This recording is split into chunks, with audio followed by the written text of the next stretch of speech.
Selain itu, apakah itu hegemon saat ini atau mantan hegemon, itu bukanlah eksistensi yang dapat diprovokasi oleh ras biasa. Jika Anda menemukan sedikit trik yang ditinggalkan oleh pembangkit tenaga listrik itu, saya khawatir saya harus berakhir dengan abu yang berserakan dan asap yang menyebar.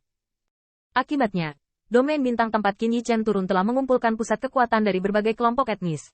Melihat medan perang yang jauh di kejauhan, ini semua tentang menjaga kekuatan dan menyimpan energi, dengan panah di senar. Dan kekuatan-kekuatan semua kelompok etnis memang sebaik yang dikatakan Hong Lian. Itu adalah Golden Immortal yang bisa berdiri di sini.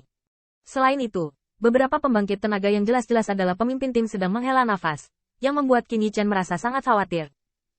Keberadaan ini saja kemungkinan akan menghancurkan sekte abadi dari domain bintang 2. Dan ini, apakah ini hanya puncak gunung es dari 10.000 keluarga? Qin Yichen terkejut di dalam hatinya, dan tidak dapat menahan perasaan bahwa dia telah membuat pilihan yang tepat untuk pelatihan. Jika dia tidak melihat adegan ini, saya khawatir dia masih terlena dengan kebangkitan Human Rache hari ini. Benua yang menetap sementara ini sangat tandus. Di kota yang cukup lengkap, terdapat banyak pembangkit tenaga listrik dari berbagai suku bangsa, dan situs masing-masing diam-diam terbagi. Jalur atmosfer yang mendominasi, tersembunyi di kota kuno, dan di langit paling menonjol dan tengah kota kuno, siluet beberapa jalan tidak malu-malu, menyendiri dan jauh menghadap dengan bangga. Qin Yichen mendongak dan menatap dingin dan parah. Ras iblis. Tanda seru. Tanda seru. Tanda seru. Tanda seru. Siluet ini adalah pembangkit tenaga listrik Demon Rache. Masing-masing adalah basis kultivasi Golden Immortal. Apa yang membuat Qin Yichen kesal, dan merasa kedinginan untuk sementara waktu? Perasaan yang diberikan ras iblis ini kepadanya benar-benar dewa emas yang luar biasa, dan kekuatannya pasti sengit. Sungguh, Qin Yichen tidak bisa menjamin berapa banyak peluang yang dia miliki. Hong Lian diam-diam berpikir, tentang warisan alam dewa. Dewa emas yang dikirim oleh setiap suku secara alami adalah elit di antara suku tersebut. Orang-orang ini tidak sederhana. Anda tidak ingin dipusingkan. Qin Yichen diam-diam mengepalkan tinjunya, menyembunyikan amarah di mata Xing, dan kemudian menemukan sudut kota untuk mengistirahatkan kakinya. Di kota saat ini, hampir semua pembangkit tenaga dari berbagai etnis menjelma menjadi sosok manusia. Yang satu fleksibel dan cerdas, dan mudah bertindak. Yang lain bisa menyembunyikan ciri-ciri sukunya, dan mudah menampung apapun. Lagi pula, ketika mereka memasuki medan perang untuk mencari, bukanlah hal yang baik menunggu mereka. Mereka bahkan harus melihat darah. Penampilan Qin Yichen sama sekali tidak mencolok, terkadang menarik beberapa garis pandang, yang cukup menggoda. Alasannya adalah tanpa dia. Dibandingkan dengan pembangkit tenaga dari berbagai ras dalam satu kelompok, tubuh yang sendirian itu kurus, dan alam kuncinya bahkan bukan Golden Immortal. Di mata para pemilik itu, hanya di bawah Golden Immortal, tidak memenuhi syarat untuk berpartisipasi dalam perebutan ini. Siapa anak ini? Pada usia ini, kultivasi hingga 6 lapisan surgawi tidak apa-apa. Bagaimana kamu bisa sendirian? Siapa yang tahu rasa apa? Tetapi jika sendirian, saya ingin mendapatkan cangkir. Saya khawatir itu akan mati. Diam saja, orang ini juga 6 lapisan surgawi. Setidaknya dia memiliki 2 harta karun. Jangan takut. Qin Yichen memilih untuk mengabaikan suara-suara yang penuh penghinaan ini, atau bahkan dianggap sebagai mangsa, tetapi sendirian memang merugikan. Tapi tak berdaya, begitu identitasnya terungkap, apalagi mencari pendamping. Saya khawatir tidak akan ada slug yang tersisa di udara oleh 100 Golden Immortal.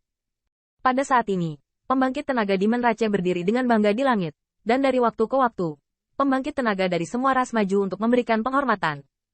Selama periode ini, Hong Lian memperkenalkan Qin Yichen pada hubungan antara kelompok etnis yang hadir.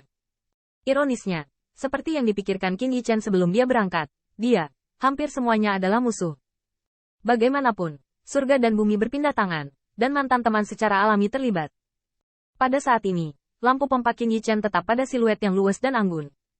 Alasan menginap bukan karena siluetnya indah dan indah, tapi karena perbincangan suku sekitar telah menarik perhatian Qin Yichen. Nah, bukankah ini keluarga kupu-kupu yang cerah? Ini benar-benar bakti. Apakah ini siap untuk datang ke kuburan orang jahat? Tidak menyangka kamu berani muncul di sini. Aku tidak takut beberapa orang dewasa akan membunuhmu di tempat. HMPH. Lagi pula, beberapa orang tua hampir seperti anjing gila ketika mereka akan mati. Hanya tidak tahu berapa lama keluarga kupu-kupu yang cerah bisa bertahan. Ejekan ras di sekitarnya tidak menyembunyikannya. Sejujurnya, bahkan Qin Yichen, yang hanya menonton, mendengar kemarahan itu. Siapa yang bisa menanggung ras yang menghina orang lain? Qin Yichen menyoroti Qianying, dan ingin melihat bagaimana reaksi pihak lain. Saya melihat bahwa Qianying tinggi dan cantik, kulitnya cerah. Dia terlihat cerah, dan dia mengenakan rok lipit sutra seperti sutra untuk membuatnya terlihat lebih anggun dan anggun. Fitur wajahnya sangat indah dan anggun, dan bibir merahnya seperti kelopak ceri. Rambut panjang seperti air terjun. Namun, di antara mata indah seperti aprikot, melihat suara ejekan saat ini, mau tidak mau menjadi marah. Tetapi pemilik mata indah itu tampaknya takut akan sesuatu, berusaha menekan dirinya sendiri. Dan 4 lelaki tua di sisi Qian Ying, yang terlihat sama dengan keluarga kupu-kupu yang cerah, dapat digambarkan sangat luar biasa. Namun, di hadapan banyak pembangkit tenaga listrik dari berbagai ras, bagaimanapun juga, ada perasaan tidak berdaya dan sedih dengan 2 kepalan tangan. Apa-apaan ini? Qin Yichen dianggap sebagai pencari permainan, tapi dia sedikit penasaran. Mengapa dia mengolok-olok Qian Ying ini kepada leluhurnya? Tetapi pada saat ini, teriakan kaget Hong Lian langsung membuat Qin Yichen ketakutan. Ini, keluarga kupu-kupu Mingguang. Tanda seru. Bung, garis darah nona kecil itu cukup murni. Tidak menyangka, keluarga kupu-kupu Mingguang tidak mati. Qin Yichen kembali sadar, dan kemudian bertanya, apakah keluarga kupu-kupu Mingguang ada hubungannya dengan kita? Hong Lian tiba-tiba berkata, tentu saja ada hubungannya. Ini bisa dianggap sebagai sekutu klanmu. Klan kupu-kupu Mingguang memiliki hubungan yang sangat baik dengan spirit Rache. Dianggap bahwa sejumlah kecil anggota klan dapat masuk ke wilayah perlombaan roh. Qin Yichen tiba-tiba terkejut. Keluarga kupu-kupu cerah ini ternyata adalah sekutu keluarganya. Selain itu, dia yang akrab dengan ras roh tahu seberapa dekat anggota klan dapat masuk dan keluar dari wilayah ras roh. Ini, melihat Qian Ying, Qin Yichen bingung untuk sementara waktu, dan maju ke depan untuk mengenalinya. Itu pasti tidak mungkin, yang hanya akan membunuh kedua belah pihak. Untuk sementara, Qin Yichen penuh kecurigaan, sama seperti Hong Lian yang terkejut. Meski ucapannya aneh, dia tetap ingin bertanya, bagaimana ras mantan sekutu itu hidup sampai hari ini? Di dalam laut kesadaran, lampu pompa Hong Lian berkedip-kedip, menggosok dagunya yang putih, mendengarkan arti dari kata-kata orang-orang itu. Saya kira itu karena keluarga kupu-kupu Mingguang. Dan sekarang ada orang yang menjadi pembangkit tenaga Gatre Alam untuk mendukungnya. Meskipun balapan turun, kekuatan pencegah pembangkit tenaga Gatre Alam ada, dan itu benar-benar gila. Tidak ada ras yang mau menahan amarah sebelum kejatuhannya. Namun, pada titik ini, Hong Lian menghela nafas pelan. Wan Yin sangat kasihan. Sayangnya, keluarga kupu-kupu cerah tahun ini bukanlah yang lemah di antara ras kelas 1.